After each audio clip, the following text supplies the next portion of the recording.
Hi, everyone. Welcome. My name is Lisa Hunter. I'm Associate Vice President of Academic Innovation and Transformation here at ASCU, the American Association of State Colleges and Universities. And it is my pleasure to welcome you to the first of our four-part webinar series on student-centered course scheduling. And the topic today is case making, and we're excited to be sharing some of our resources with you. I'm joined by a great panel today, and so I wanted to give everybody an opportunity to introduce themselves before we get going. Samantha? Hi, everybody. I'm Samantha Rayner, and I am project manager for ASCU's Student Centered Course Scheduling Project. It's great to be with you today. And Sarah? Hi, everyone. I'm Sarah Cisneros. I'm the Director of Academic Scheduling and Space Management at San Jose State University. And Elizabeth. Hi, I'm Elizabeth Cameron. I'm co-founder and CEO at Friday. We're a design and strategy firm that's been helping take some of the insights from this work and translate them into webinars like today, as well as materials that are useful for the cohort participants in sharing their own progress with across their institution.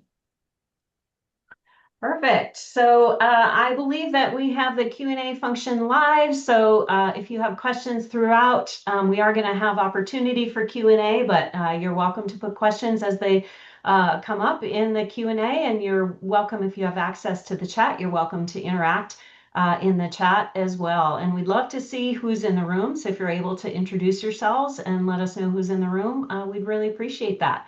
To kick things off, we'd like to center the conversation. We have a couple of polls queued up for you. So let's go ahead and kick off our first poll for you.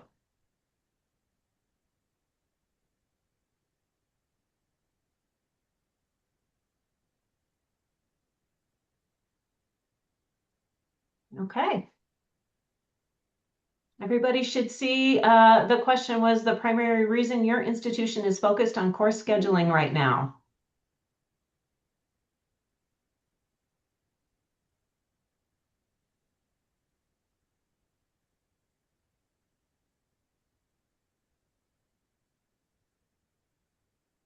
Okay, let's give a couple more seconds. I still see some answers coming in. Thank you for doing that.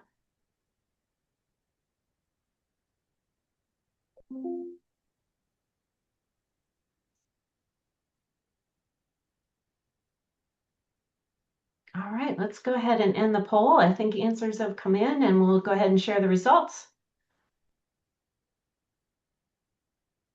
All right, looks like we have an overwhelming winner here. Better align offerings with student demand and the life circumstances of our students. But what I see here is we also have representation in terms of looking to reduce conflicts and bottlenecks, looking to optimize the use of of your faculty and classroom resources, supporting enrollment and financial sustainability goals, and then strengthening data and decision-making infrastructure. So we're going to talk about all of that. And if we don't get into it, you'll make sure and ask us questions as we go. All right, we've got another one.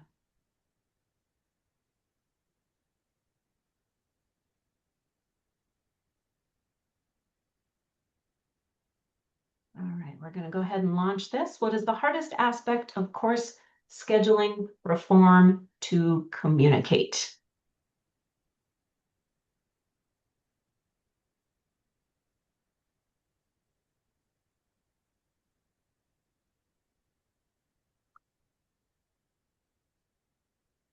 Go ahead and put your answers in the poll. Perfect. I see things coming in. Great.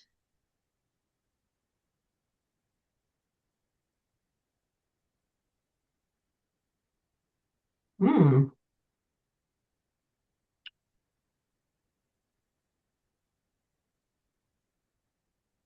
Make sure you scroll down and see all of the options.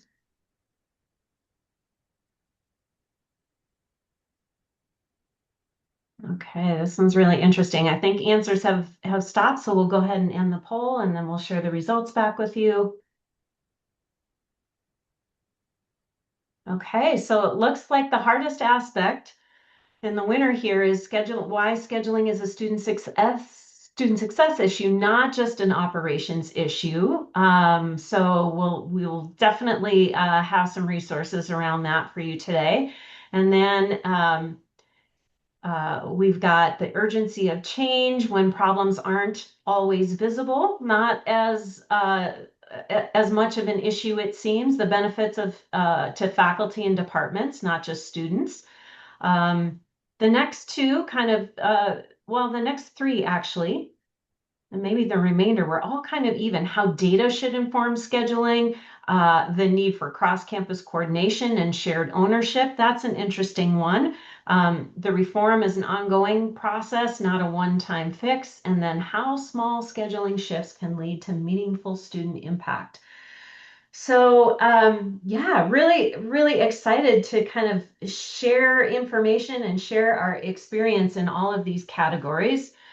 We can go ahead and stop sharing those results. And I just wanted to talk to you a little bit about where the information and for the resources come from that we've been working on here at ASCU.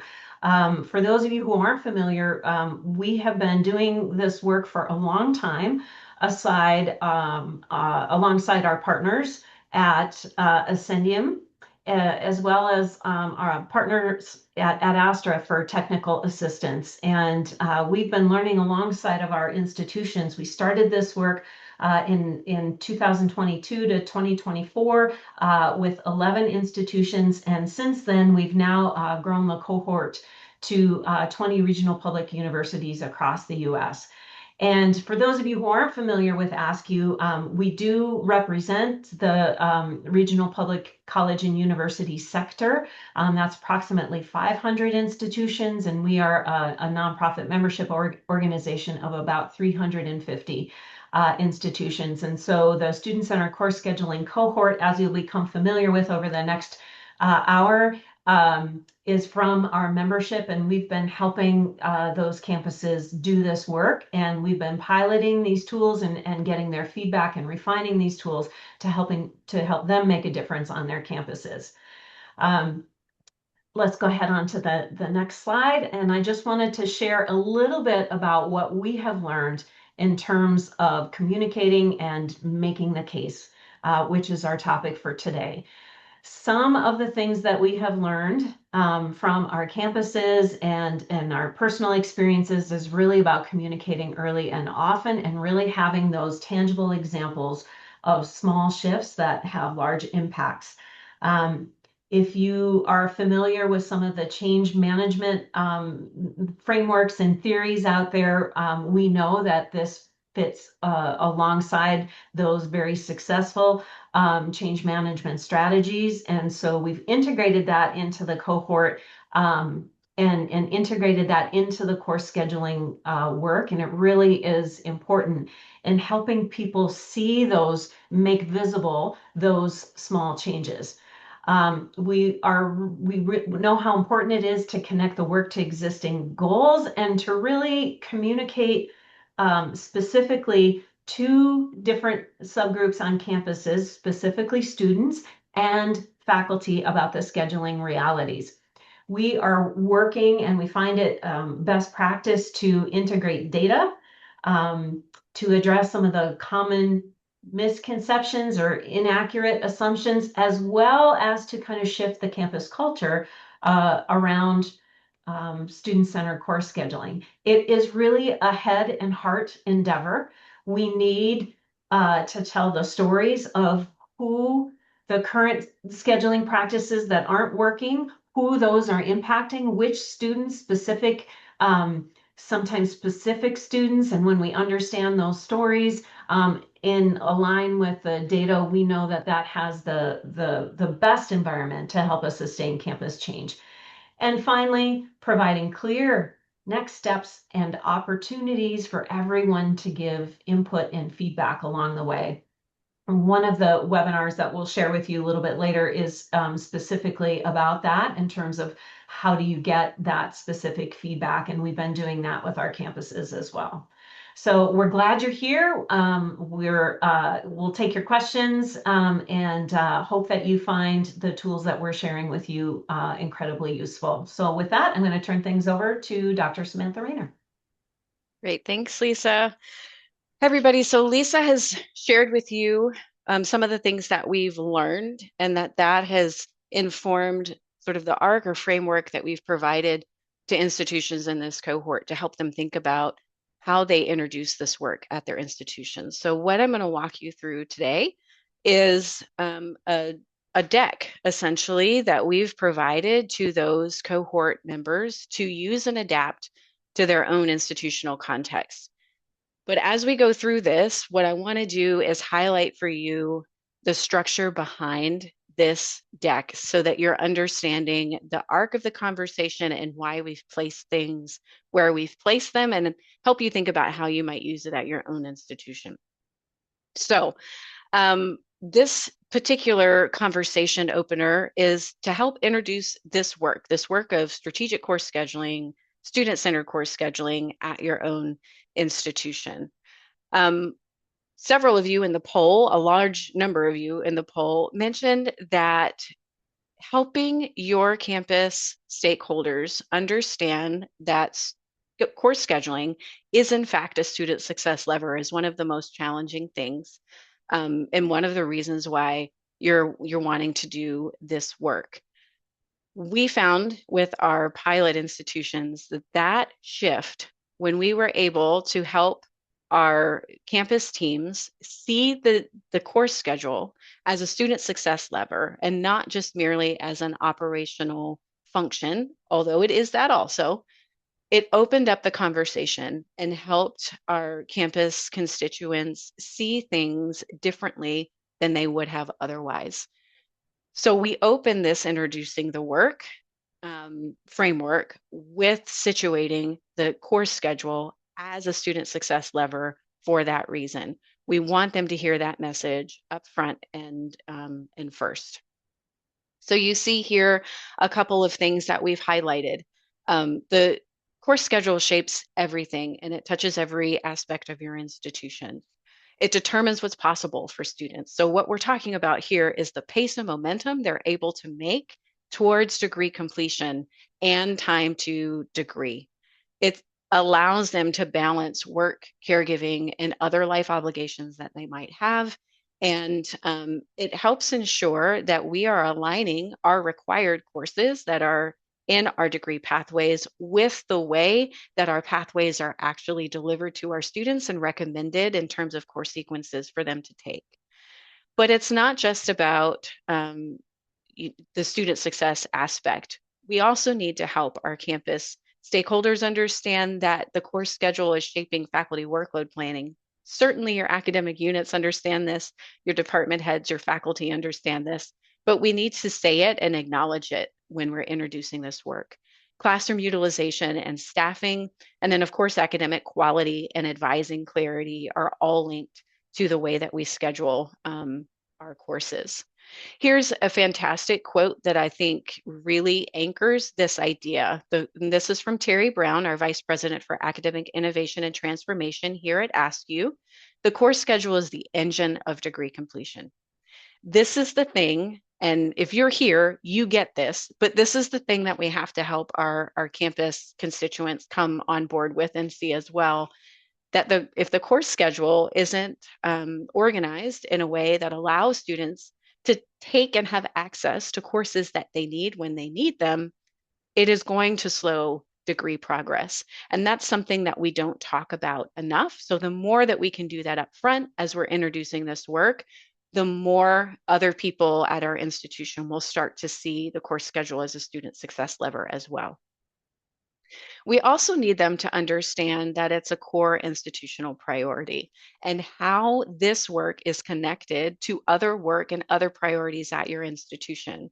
What we don't want to do is set up a scenario where particularly our teams that are working on this project, and we'll talk about that more in a little while, see this as an initiative, see it as disconnected from other work or other priorities they have at their institution. So getting the schedule right is an ongoing process. It's not a one-time project. This is a continuous improvement effort. Please don't use the word initiative when you're talking about this work, because that signals a finite beginning and a finite end. Course scheduling as a student success lever, and when we're doing it in a student-centered way, means that we constantly need to be looking at the course schedule to ensure that we are continuing to reduce hidden barriers for our students, that we're continuing to offer our courses in a way that improves on-time graduation rates, because we're often offering the classes they need when they need them, that it's also strengthening financial sustainability for the institution, and that it supports predictable, transparent planning for faculty and staff as well as for students. This is a really important message, and we'll talk about this a little bit more in a moment. But that idea of predictability is important for our students. It is also important for our academic units and our faculty members as well. If you are an ASCU institution, or maybe you're a regional comprehensive institution, you might be a community college. If you're in any of these buckets, then you know that students today are different. And this is why that continuous improvement idea is important. If we're going to continue to provide student-centered course schedules, they need to be provided in the context of our current students. And right now, our students are balancing a lot. You know this: work, school, life obligations. So again, we need to be looking at those student-centered schedules to see, are we providing a predictable sequenced pathway for students to get through their schedules that have fewer conflicts with required courses? I think this bottom quote here is really sort of the underlying message on this slide, which is legacy schedules often don't match these realities, leading to delays, added costs, and attrition. Many of you are probably rolling your course schedule from semester to semester. That doesn't take into account the realities of your current students. So helping folks understand that continuous improvement aspect and the fact that we have to constantly be evaluating who our students are against the way that we're scheduling is the message that we want to get across in this slide. Then we're going to move into benefits. So we want to talk about our benefits for students and what it means for them if we improve our course scheduling processes. Lisa talked about the heart stories. We want to lead with data. We need quantitative and qualitative data, but often those qualitative findings help us pull out the real reason why we're doing something. So you see on this slide a segment here for a quote. Many of our institutions, and in a future webinar, we'll talk about gathering faculty and student input into course scheduling reform work. If you have those quotes from focus groups or surveys, this is a great way to elevate what's actually happening on the ground as you're presenting and introducing the work, for why it's important. What are the challenges that students are experiencing? And of course, again, here you see the benefits listed for students. But we also, this slide, if you didn't have the survey, I'm sorry for jumping ahead, is available. So if you don't have a quote, this is just an example of what the slide could look like without that. Okay, we want benefits for students, but we also need faculty and academic affairs partners to hear what the benefits are for them. Because let's acknowledge the elephant in the room, that we are asking, when we talk about course scheduling reform, we are asking folks to confront what could feel like really scary and big change. As much as our students are scheduling their lives around the course schedule, so are our faculty and academic units. So we need to also help them see that this work is going to have some benefit for them as well. You see some here listed on the slide. And again, the idea of being able to pull out a quote from a faculty partner will help just relay the importance of the story and the benefits even more. But you can also use the slide without the quote. And finally, we need to situate this sort of at the highest end of the funnel, which is the benefits for the institution. How does course scheduling reform drive institutional health? What are the benefits that we can see if we start to make shifts? And here are some examples of some of the things we found when working with institutions. Here's, I think, where some of the rubber meets the road. So we've moved folks from understanding that course scheduling is a student success initiative. We've helped them situate this in terms of the institutional priority and why it's important for the institution, but then also walk them through benefits for our different stakeholder groups. Now we want to help people understand, what does this actually mean? Like, what are we doing when we talk about course scheduling change? And how can small changes have meaningful impact? So this slide includes some small scheduling changes that work. These are things like reducing conflicts between courses required in the same term, spreading high DFW courses across terms, things that seemingly in and of themselves in some of our pilot institutions, when they would talk to us about changes they made, oh, we just did this small thing. But each one of these things have major impacts in terms of time to degree and progress towards degree. Here are some examples of results from the field. So the saying, you can't be a prophet in your own land, this gives you and our cohort institutions some examples of work that has happened at institutions that have tackled this challenge. What are some of the benefits that they saw? What are some of the changes they saw? So when you can, elevating those success stories from peer institutions or situating what you're doing in respect to the fact that this is something that's happening at the national level. There's multiple institutions across the country working on this, may help get people on board and help them see that this isn't something that you're doing alone. This is work that's happening across the country. Lisa mentioned myth busting and kind of leading with data. So here are some examples of maybe commonly held myths at institutions and some realities.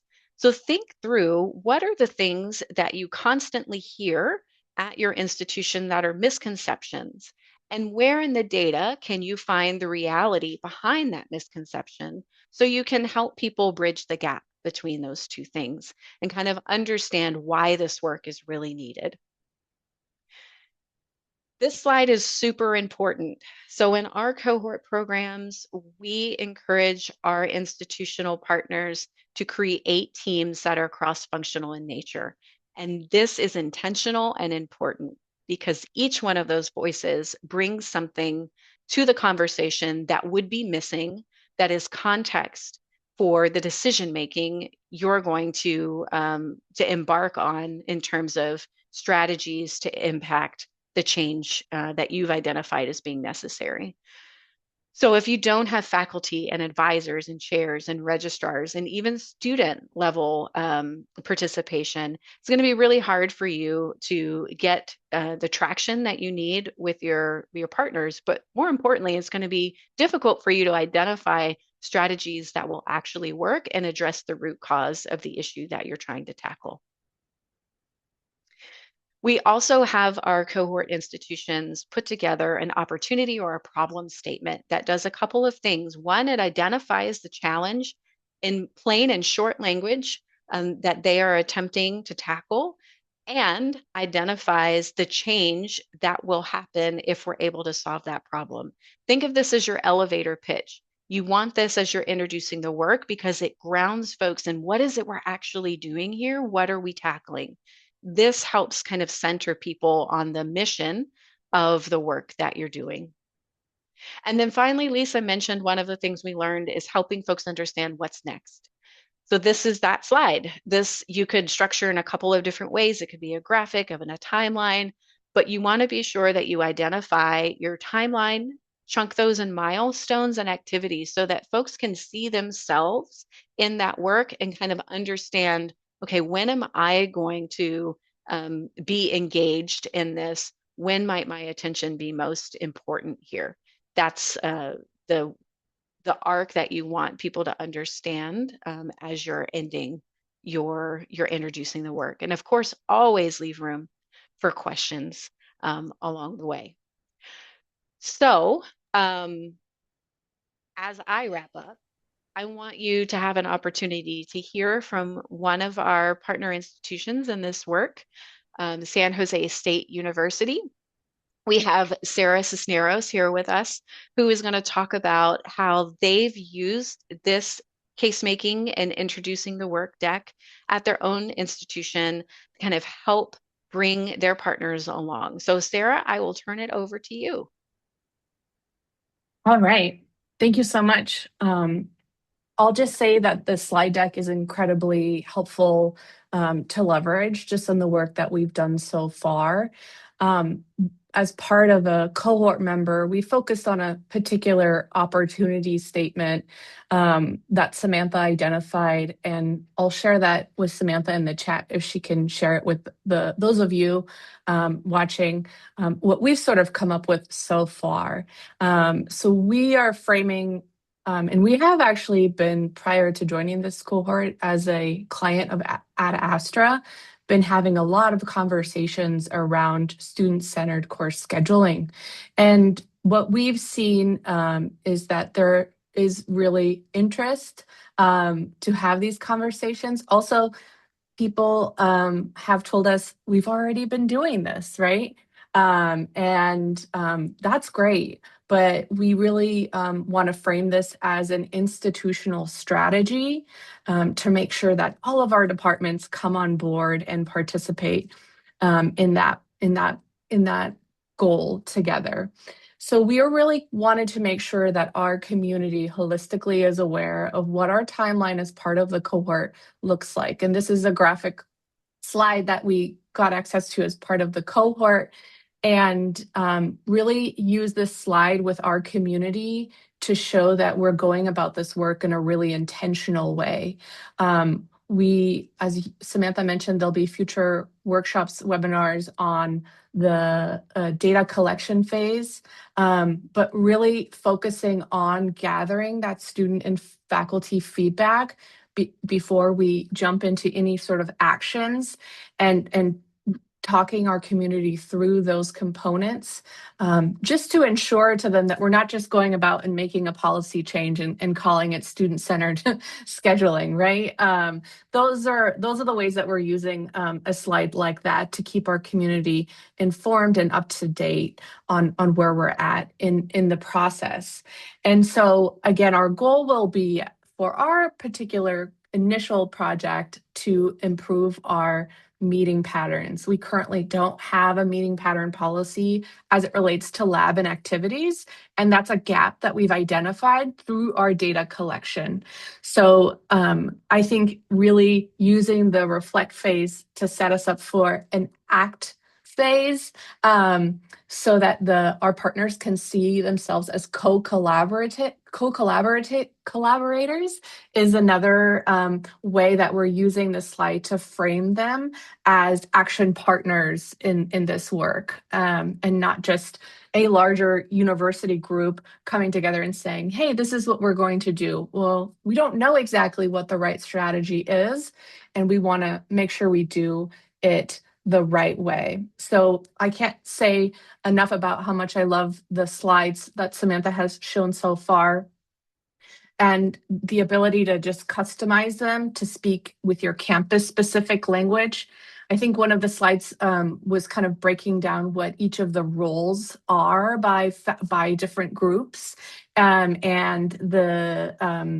it mentions the registrar's office. Scheduling is not housed in the registrar's office at our campus, and we're really empowering our staff specifically to help be part of the course demand conversations and support their department chairs in that way. And so we reframed that particular bullet. Instead of saying registrar's office have insights on demand, it says administrators and staff have insights on demand to support scheduling. And so I just wanted to share that as a brief example of, why that faculty and staff leadership centering in that particular slide is something that we continue to go back to. Showing the examples that Samantha showed in one of the other slides is also really helpful, because as soon as you start talking to people about this work, everyone gets a bit overwhelmed because it seems like there are so many opportunities and so many issues that we've all anecdotally heard from our students as it relates to the experience. I couldn't get this GE course. So thinking about how do we manage our GE curriculum alongside our major curriculum. And just one of the poll questions earlier referred to getting people to collaborate. If I were to participate in the poll, that would probably have been the option that I would have selected. Getting departments to look beyond their schedule and as their schedule as an ecosystem of the rest of the schedule, because with almost 30,000 undergraduate students and a robust GE curriculum, that's a really important component in order to get our students to that 15, 12 units so that they have a full schedule. And they're not able to do that if their labs and lectures are overlapping. The what's next slide, we have really found a consistent tool in our university-wide scheduling group as a reset point to remind what our stakeholder action groups are. We've found that sometimes we may have been over communicating and that we've really used this slide to identify those specific action steps by each group that we want them to focus on. And so it's helped us recenter that component a little bit to say, all right, deans, this is what we want you all to do. Schedulers, here's what your goal is for this next meeting. And so really thinking about who you're talking to and what specific action step we want them to focus on in the next period is really helpful. Now, going into the next slide, as we were working on our plan to really think about how we wanted to change our meeting patterns on our campus and how we wanted to go about that work, we found that this communications plan was a really helpful tool to help us map where we wanted to do that strategic communication and who we wanted to make sure to pinpoint and when were they meeting and what would we share at this meeting and then we'll follow up with this other action item at the next meeting because we don't want to provide too many action items or too many questions. We want to really have intentional conversations and clear action steps.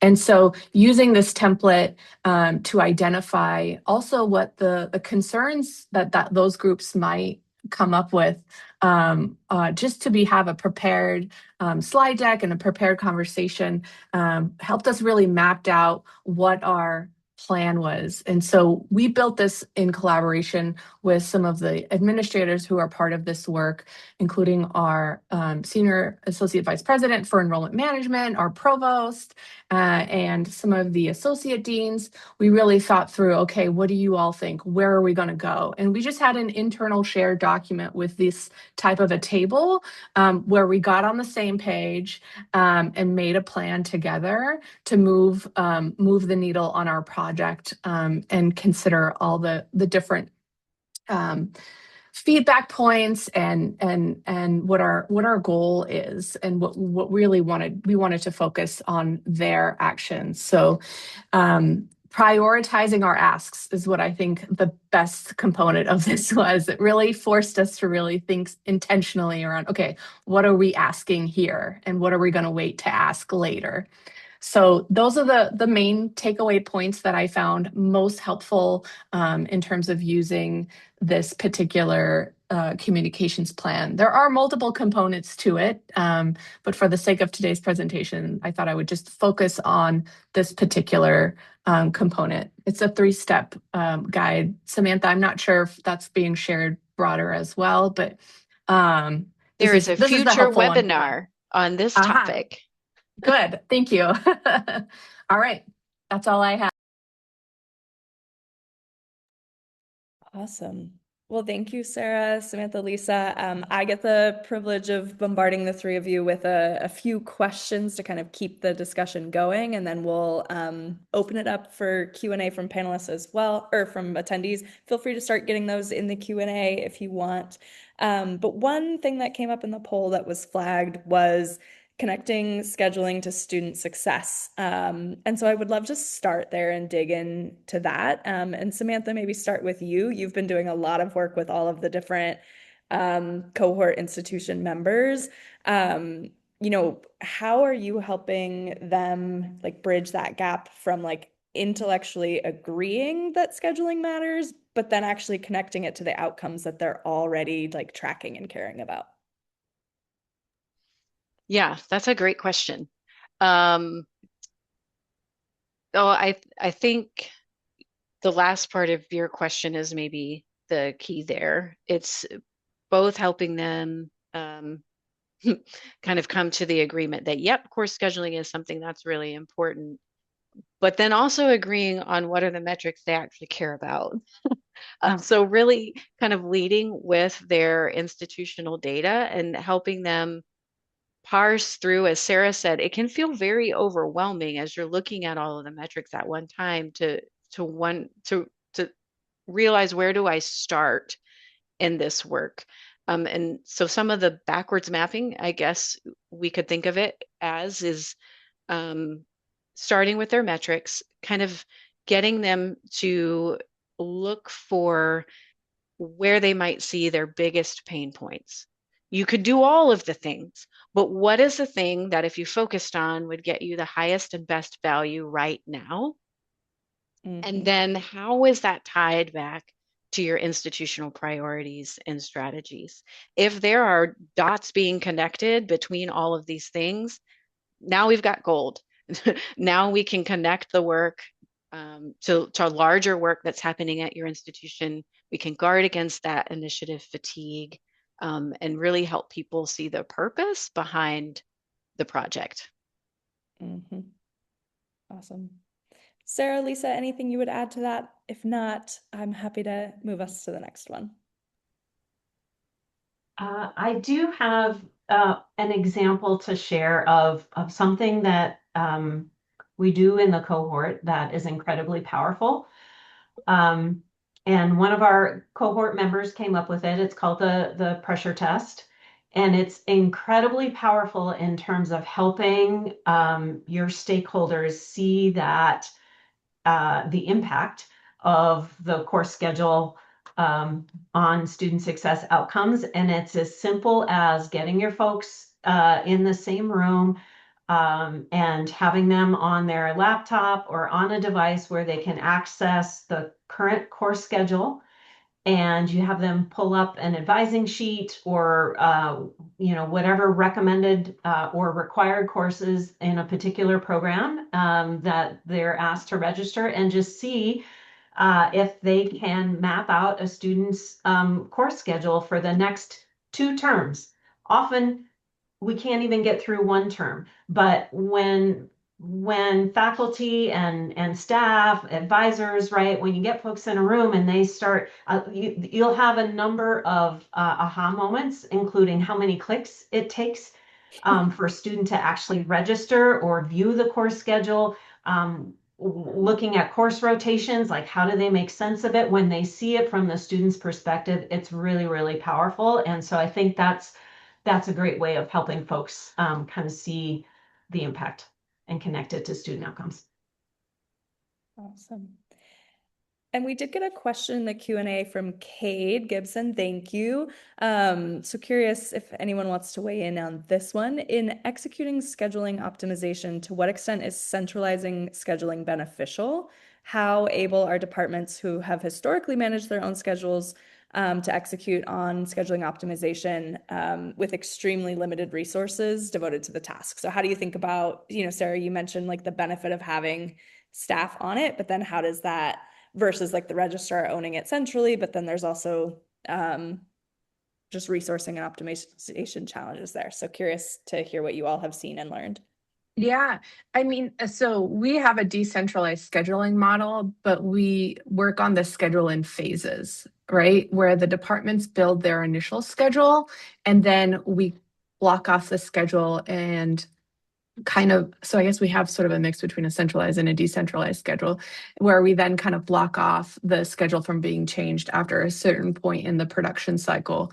And yeah, that takes a little bit of resources to manage, but it is something that is truly beneficial to give that ability to really block the schedule, to do some analysis, and to say, all right, college level leadership, let's make some decisions around how your schedule is hitting the mark or missing the mark, and where we need to focus. Where are some of our priorities?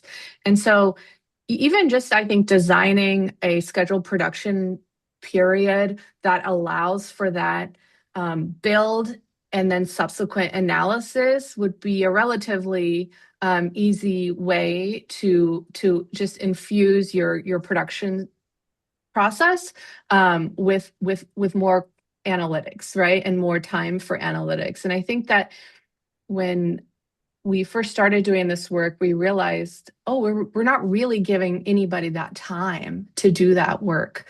And so once we started giving people that time, I'm not sure everybody was following it, but we certainly put the pressure on the college leadership to start to do that. And the only way that you do that is if your provost is on board.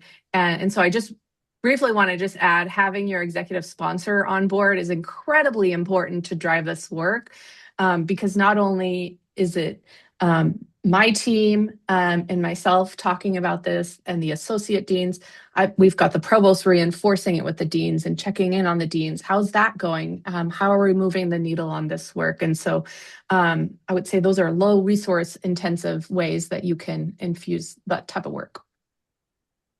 Thanks, Sarah. Samantha, Lisa, have you seen any other examples from cohort institutions that you might flag as a model to consider? Yeah, I think Sarah's centralized, decentralized kind of example I've seen in reverse. So where the registrar's office might build the schedule first and then send it out to departments for them to have a chance to kind of review, do the analysis Sarah mentioned, which requires a bit of training. We've got to make sure everybody is using the same kind of guidelines and analytical questioning and tools to really look at the schedule to see if it's optimized or not. And then there's a period of kind of reconciliation, if you will, where we're bringing back that departmental feedback to the registrar's office and then working through any discrepancies or recommendations that the department or changes the department might need to make. So similar to what Sarah said, but slightly different in the origination point. But I think the sentiment is the same. And I'll just add that I think we have seen models where things move over time to in either one direction or the other, right? Either towards more centralized or towards more decentralized.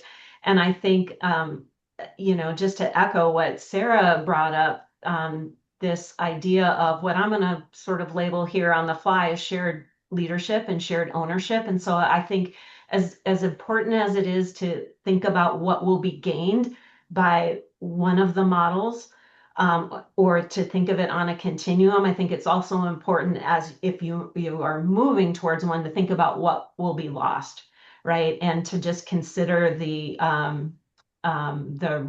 relational importance to your environment on your campus, right? The perhaps limited resources, or is it important right now that everyone have a voice?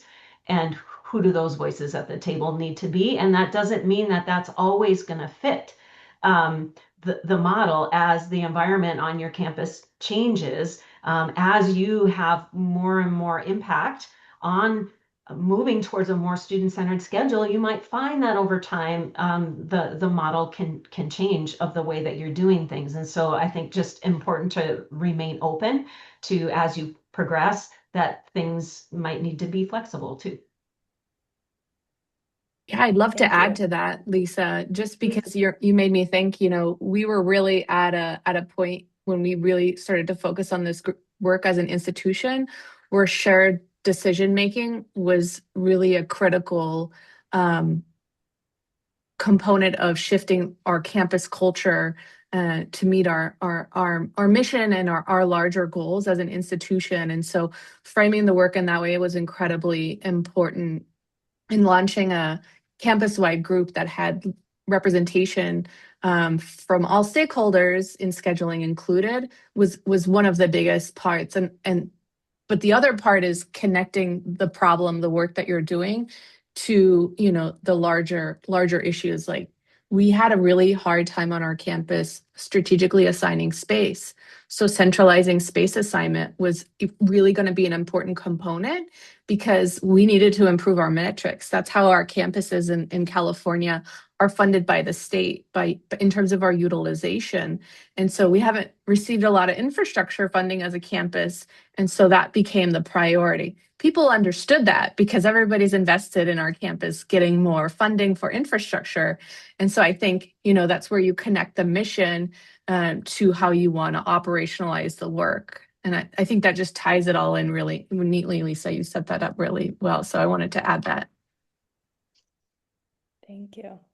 Another one that actually brings me to another question that I want to is Samantha raised early the importance of acknowledging that faculty are also, planning their lives around the schedule just as students are. And so I'm curious, like, from each of you, if there's been anything that surprised you about conversation with faculty about this work, or any, like, Sarah, it sounds like for you, an aha moment was like, hey, this is directly connected to our ability to get funding for infrastructure. Are there any of those kind of aha moments that help faculty feel a little more like calm and understanding that, like, we're thinking about you too, like this is going to have a benefit for all of us versus, we're just trying to, like, make you work on weekends? On Fridays, right? Yeah.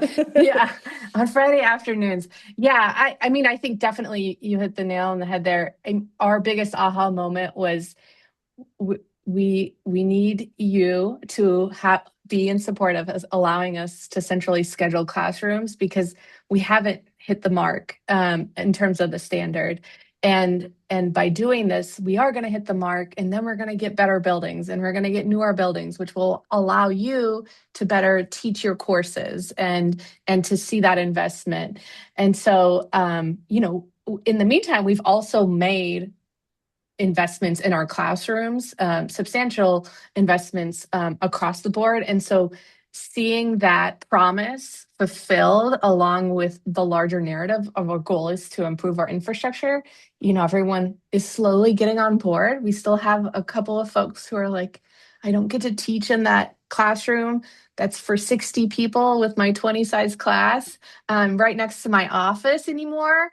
And so there's still some of that, residual, like, disappointment. But I think that the larger campus is getting on board with this concept. Okay, all right, we're going to buckle down. We're going to teach in the classroom that requires me to walk a little bit further across campus, and it's because we're going to get better buildings. All right, that's the moment. So that really helps. I think the other side of it is the student-centered scheduling component in terms of actually building the schedule. And I think that we have been sharing these anecdotes, these quotes that Samantha was talking about around, hey, I had a student who couldn't take this lab to graduate because this other department had scheduled one of their required courses that my student also needs at the same time. And that was the only section they were offering. And so continuing to offer those very specific examples also helps drive, okay, that's why we need to have better scheduling strategies. Mm-hmm. And that actually, we have Michael shared in the Q&A that the Friday afternoon comment was gold. So it seems like that is, that is something that folks wrestle with. But another question came in from Samantha around how do you balance competing priorities, whether that's faculty schedules or preferences, with, like you said, then the schedule that best meets our students' needs. And so it sounds like, Sarah, one of the things that you flagged was just like giving the real student examples of, like, I understand that you really like to have this lab on this day, but like this student had to delay graduation because of that. So that feels like one strategy I've heard you all share, but I'm curious if there's anything else that you would add to Samantha's question? I think the biggest thing is that the schedule is about trade-offs, right? And I think we've been trying to talk with our faculty and our departments about that. Okay, this semester we're gonna make a trade-off. We're gonna keep offering this course at this time because we've already scheduled it. And how can an existing faculty member teaching another class jump into that section so we don't have to cancel it? And then next semester we'll find a better strategy, right? And so I think it's just about really reiterating this idea that the schedule, there's no perfect schedule. Things happen to instructors, right? We have to make decisions, but how can we focus on making decisions that have the least negative impact on the students, and really framing it in terms of trade-offs is one way that I feel we've been successful in communicating that. But I'm curious, Samantha or Lisa, if the other institutions have other examples of how they've talked about this. I think what you said, Sarah, is also part of thinking short-term versus long-term. And you know, what are we doing? You know, as you start to refine your process, you mentioned, you know, we'll do this semester, but next semester, right, we're going to think of a better strategy. And I think that is really important, and this has been surfaced in the context of the webinar already, which is there's so much coming at you when you start this work, and there's so much that you could do. And it's pretty easy to think that you need to solve all and everything in the first or second term in the go around, whether or not you're building an annual schedule or a next like term schedule. And some campuses are trying to do 2 years and post a 2-year schedule, right? But I think, you know, using the data to think about where you need to focus first. What student populations are you trying to impact? Or is it a department or a program or plural, right? And really getting specific. And that's some of the work we do with the institutions, because when you look at it all, and the example and the question is about implementing a new scheduling grid, right? Which does impact everybody, absolutely. But we can think about in the phased implementation of that, you know, how can we look at the students perhaps being impacted the most, and look at then, you know, if we do have faculty concerns or faculty preference concerns, that's always going to be a balance. And some of those are really legitimate. I used to work at a rural campus, and that issue of having adjunct faculty available within a specialty course is really important in terms of when that course is getting scheduled. And that's why we want to, in terms of also refining the process, not just the outcome of the schedule, we start getting at these questions earlier and more often, so that the schedule that we put out in advance has already addressed some of those concerns. So I would just say, sometimes when you start this work, it's what can I impact now? And then what am I going to look forward to in the next iteration, right? What are these more longer term problems and challenges that we can address as time goes on? That makes a lot of sense. Thanks, Lisa and Sarah, for sharing. I think we have a couple more minutes for questions. So those attendees, feel free to use the Q&A function to add some in. But while we wait to see if we get any more in, I will ask one more of our panelists here. And it's about, I know we're going to have a separate webinar on data, but obviously using data to communicate and make the case for this work is a key piece. And so I'm curious, Sarah, maybe start with you. How can you use data to help make this like, here's what we're going to work on now versus like, this is in the future, without it necessarily feeling like punitive? How can you maybe remove that, like, we're judging your department and how many seats are filled, or we're judging the fact that you don't want to take a Friday afternoon course, things like that. So how do you think about like using the data but not making it feel punitive or like blamey, or making a personal statement of any kind? Yeah, I mean, We always say that data is a conversation starter, and that we're making data informed decisions, not data driven decisions. Mhm. And like I already said, the schedule is about trade-offs, but I can give some examples that might just kind of put us on the path to addressing some of those things. And one example is we get a lot of pushback on offering large sections because it's really hard to teach a really large sections. You might need TAs, but it does allow us to address demand and bottlenecks pretty quickly. And so we've said if it's pedagogically appropriate, let's offer that large section, and then you're going to be able to keep your graduate course that you only are able to enroll maybe 15 to 20 students, right? So when I was talking about trade-offs, those are the trade-off conversations that we empower our deans and our associate deans to have, that it's okay to have small sections.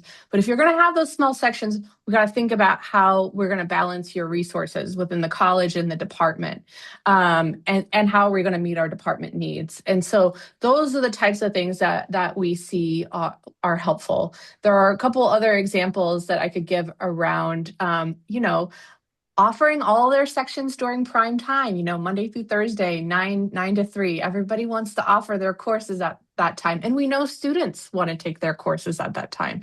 But we know that students can't take 2 courses at the same time. The system literally won't let them register to do that.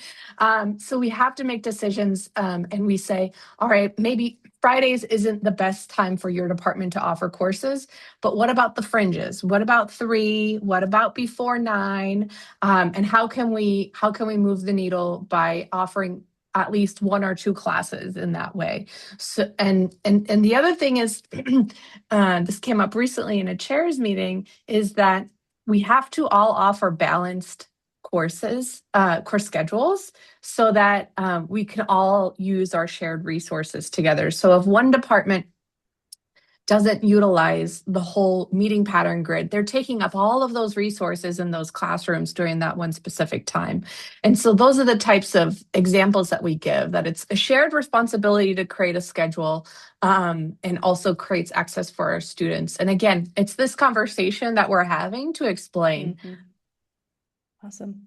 Well, we do just have a couple minutes left, and I know Samantha wants to hit some next steps. Lisa, Sarah, we do have a question in the Q&A. Would you mind typing a response while Samantha wraps us up and shares some next steps? Sure, be happy to. So I've dropped in the chat a link for future webinars. If you haven't registered already, we'd love to see you at one of our future webinars. We have 3 more remaining in this series, and you can learn about those at that link. You can also access the resource we introduced today, the case making, introducing the work deck, from that link as well.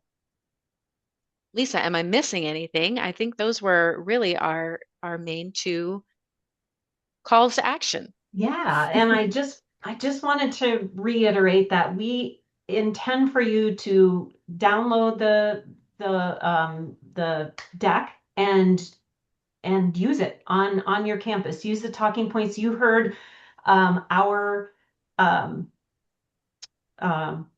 vocabulary that we use today and our talking points around the deck, but we encourage you to make it your own.